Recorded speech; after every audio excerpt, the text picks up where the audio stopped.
Okay, this is my second take today. Hello, it's Cheryl, and it's Granny Knows Sports, at least basketball and football. Welcome. It's Tuesday. No, yes, it is. It is Tuesday, December 8th, 2020.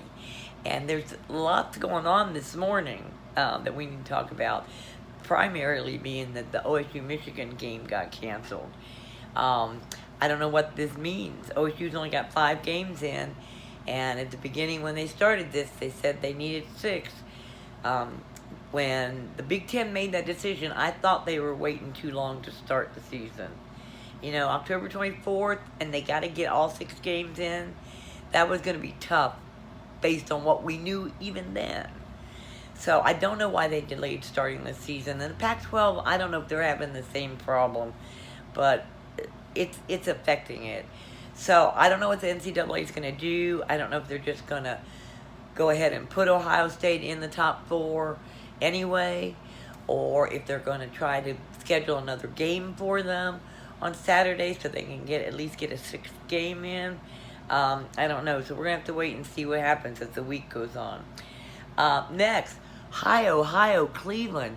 Man, y'all put me in the fantasy finals this week.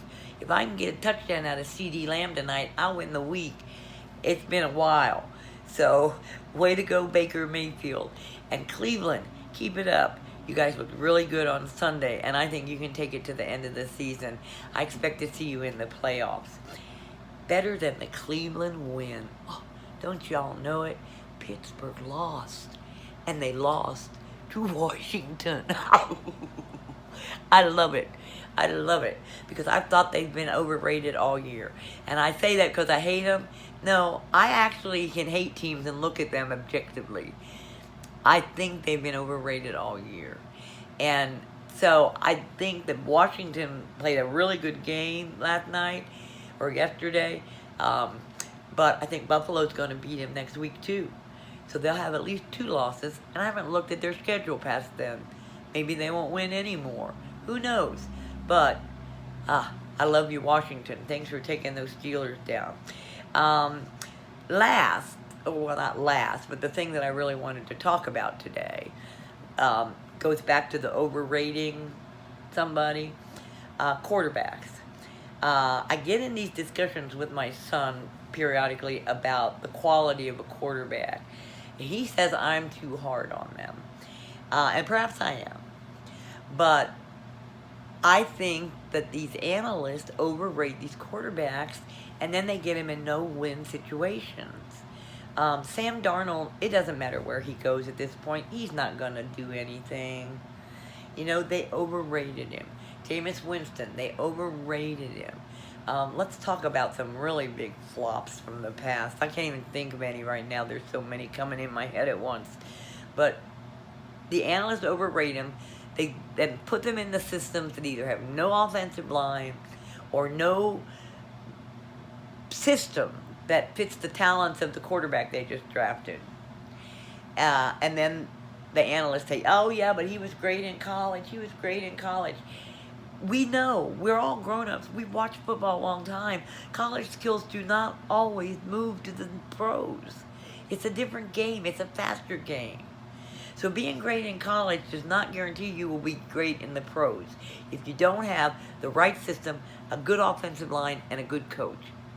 And Sam Darnold hasn't had any. And he's not the only one.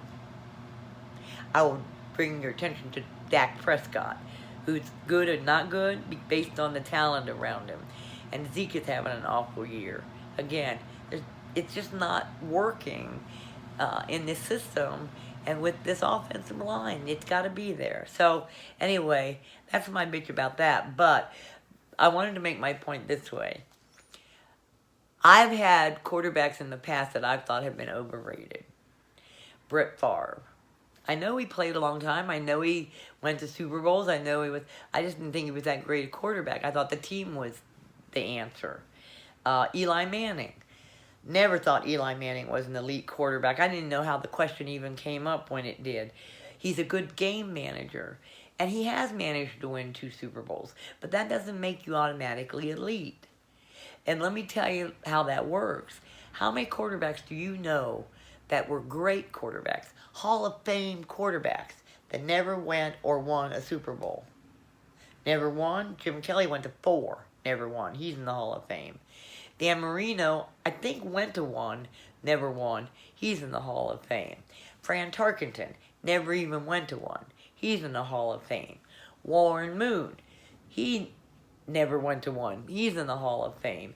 Dan Fouts never went Hall of Fame. So there are great quarterbacks that don't win Super Bowls, and there are mediocre quarterbacks that do. And that's my point. And y'all have a great week, and I'll see you in a couple days maybe.